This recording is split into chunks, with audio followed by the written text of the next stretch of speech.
The death of a character can have some unforeseen and unusual consequences.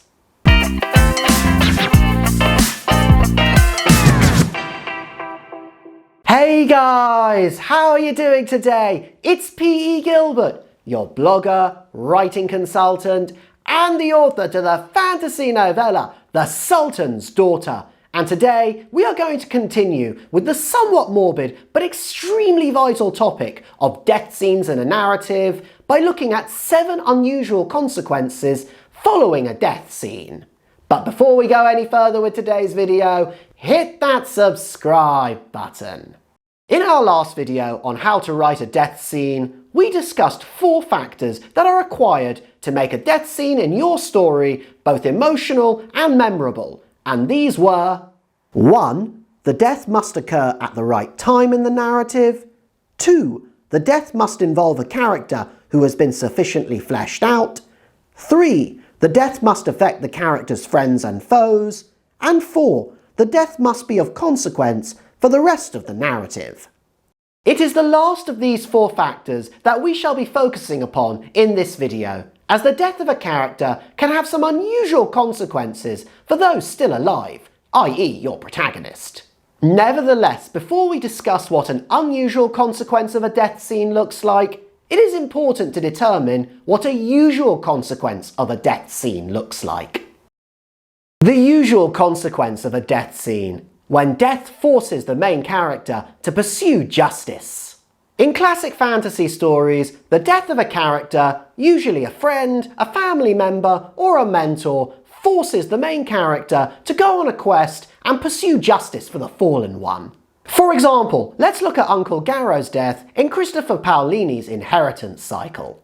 In Eragon, the first volume in the series, shortly after our eponymous hero's dragon hatches, Eragon comes home to find that his Uncle Garrow, his de facto father, has been murdered.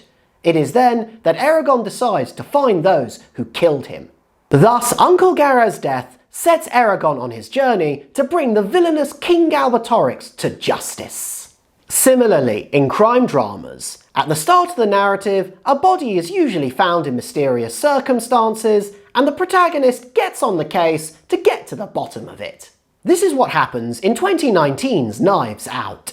Harlan Thrombey, played by Christopher Plummer, is found dead in his home very early on in the narrative, and Detective Benoit Blanc, played by Daniel Craig, hamming it out in every scene with a hilarious southern accent, is brought in to solve the case and find out who done it, which he does by the end of the narrative, and the culprit is arrested. And now that we have looked at what constitutes a usual consequence of a death scene in a narrative, we can look at what constitutes an unusual consequence of a death scene in a narrative. And I hope my tips make the writing process a little easier for you as well.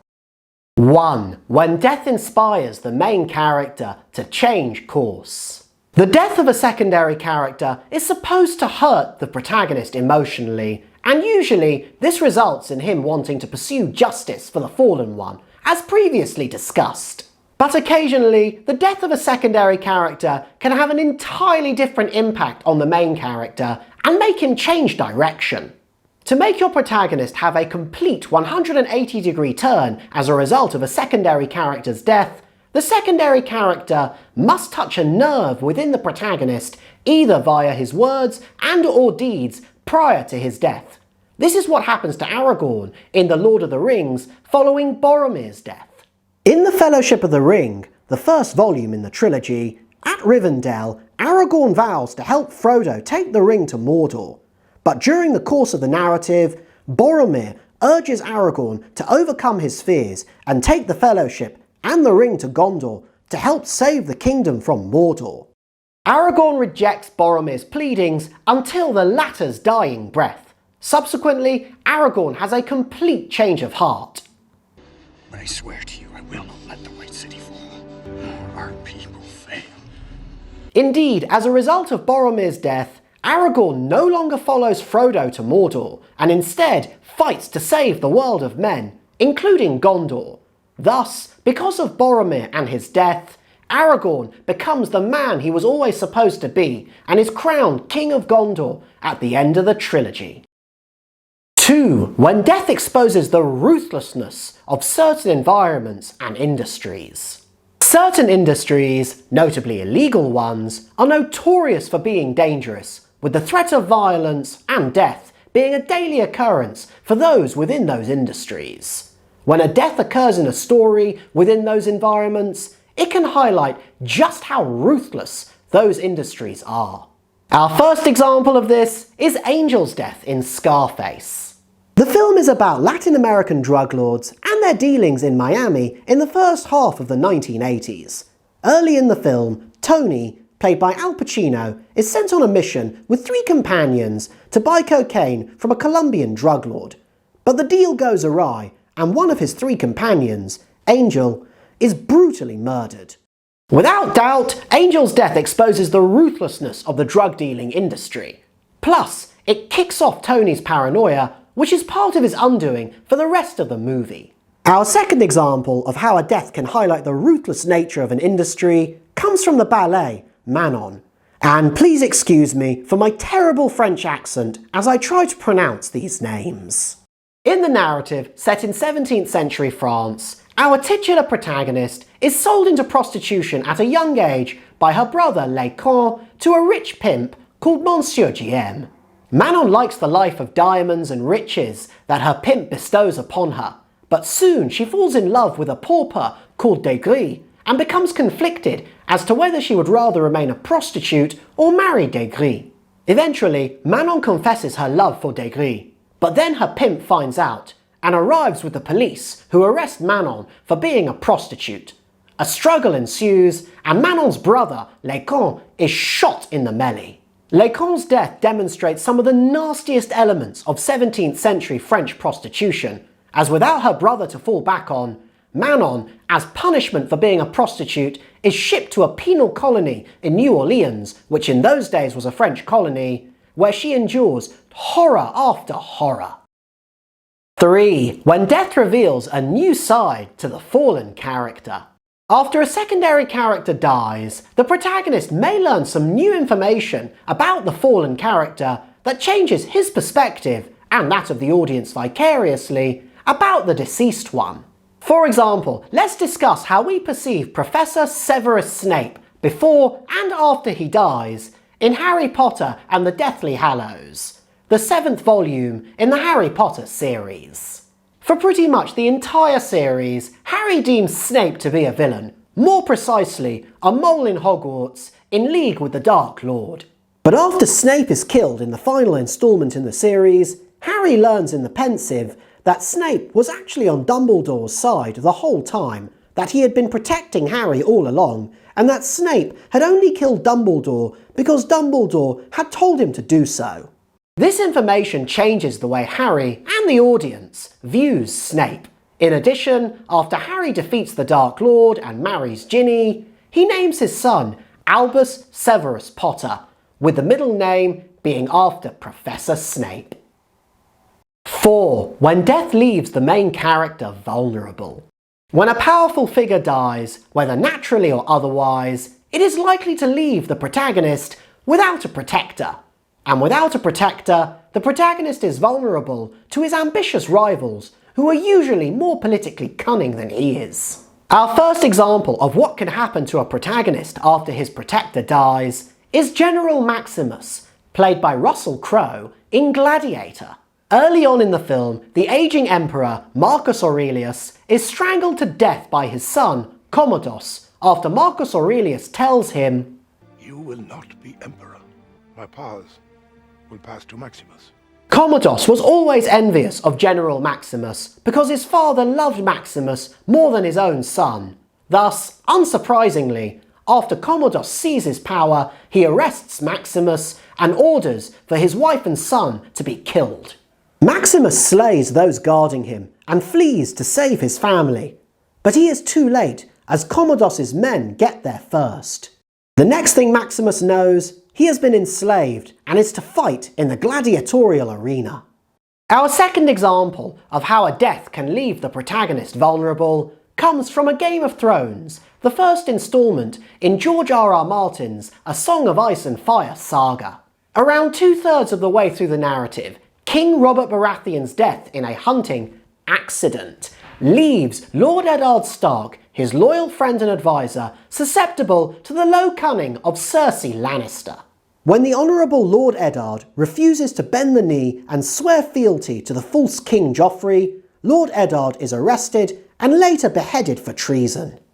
However, the death of a character need not necessarily entail enslavement or death for your protagonist, as per the above two examples, especially if you, the writer, are catering for a younger audience.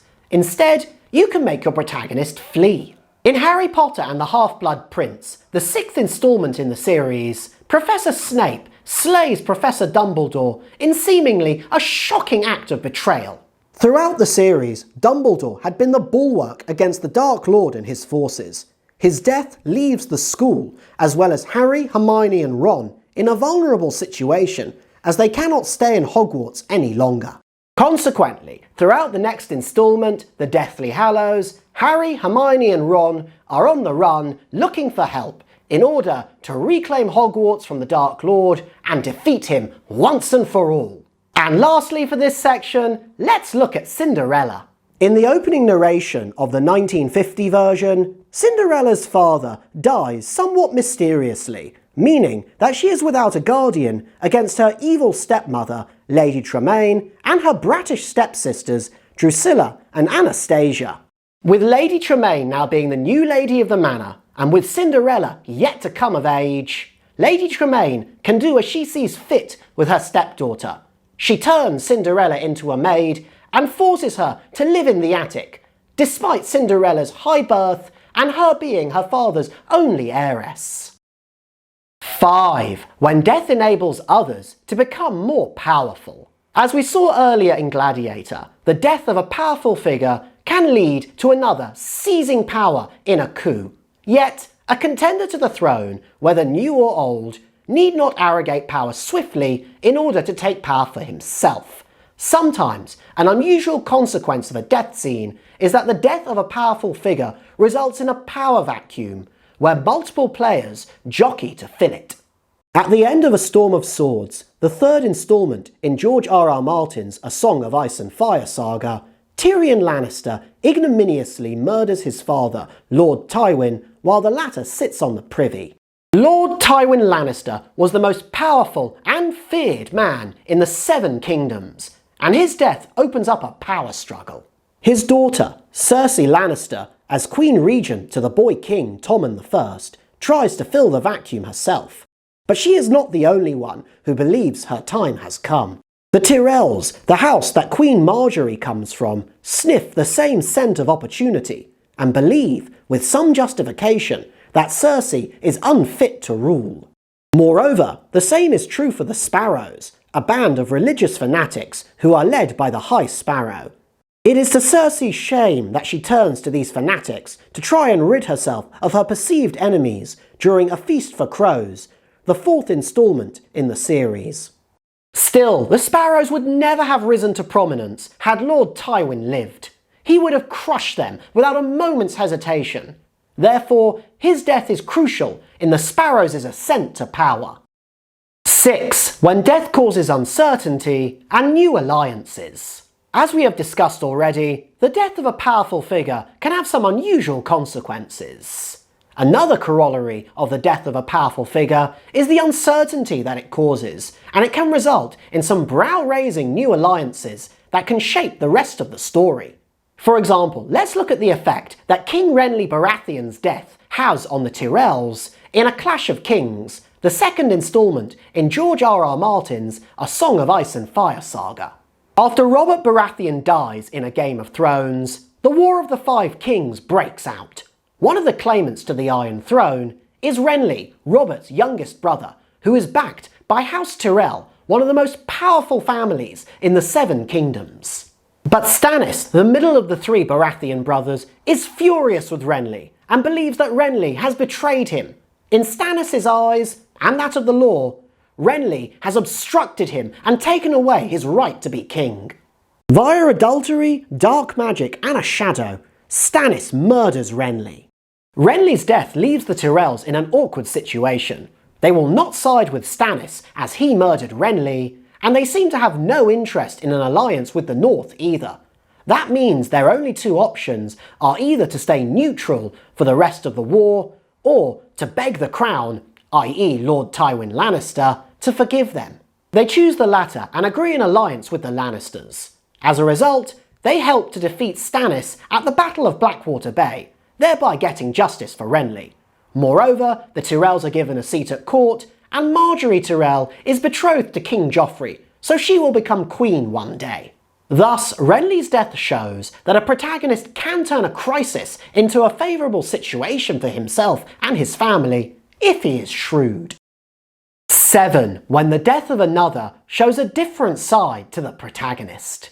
In some situations, when previously unknown facts are revealed, we can gain a new perspective on the POV character, such as Sir Jaime Lannister in A Song of Ice and Fire, and I promise this is the last example that we shall have in this video from A Song of Ice and Fire. Early on in the saga, we learn that Sir Jaime Lannister earned his nickname the Kingslayer because he stabbed King Aerys II, also known as the Mad King, in the back, despite being one of the king's bodyguards. This leads many to draw the conclusion, and not without reason, that Sir Jaime is dishonourable and treacherous. You are no knight. You have forsaken every vow you ever took. But in A Storm of Swords, when Sir Jaime is in the bath with Brienne, we find out that Sir Jaime did not kill Aerys II out of dishonour or treachery.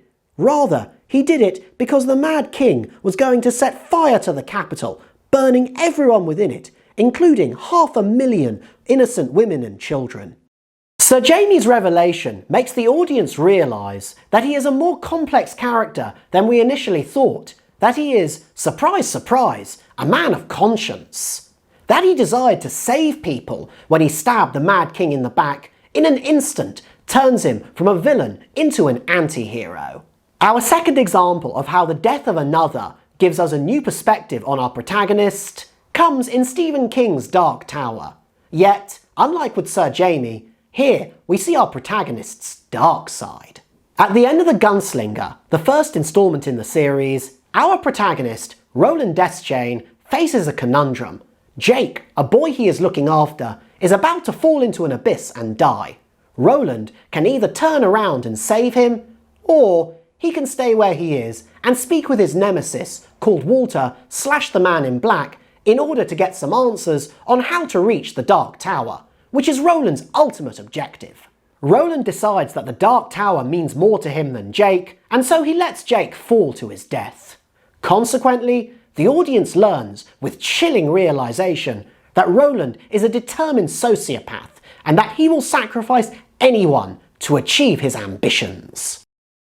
And that's all I have for you today, guys. Thank you for watching, and I really hope you have enjoyed this video and that it helps to make the writing process a little easier for you as well. To give a quick rundown of the 7 unusual consequences of a death scene, they are: 1. When death inspires the main character to change course. 2. When death exposes the ruthlessness of certain environments and industries. 3. When death reveals a new side to the fallen character. 4. When death leaves the main character vulnerable. 5. When death enables others to become more powerful. 6. When death causes uncertainty and new alliances. And 7. When the death of another shows a different side to the protagonist.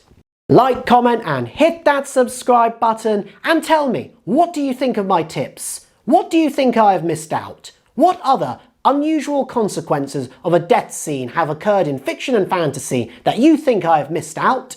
Moreover, my debut fantasy novella, The Sultan's Daughter, is out.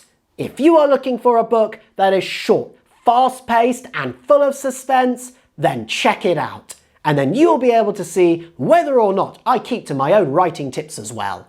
I have left a link for the book in the description below.